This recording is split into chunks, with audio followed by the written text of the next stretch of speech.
balik lagi ke channel saya.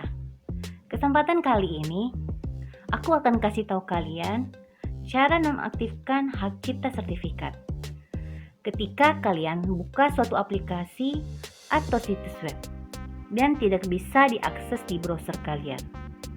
Nah, caranya adalah ikuti terus video ini supaya kalian mendapatkan info update dari channel ini.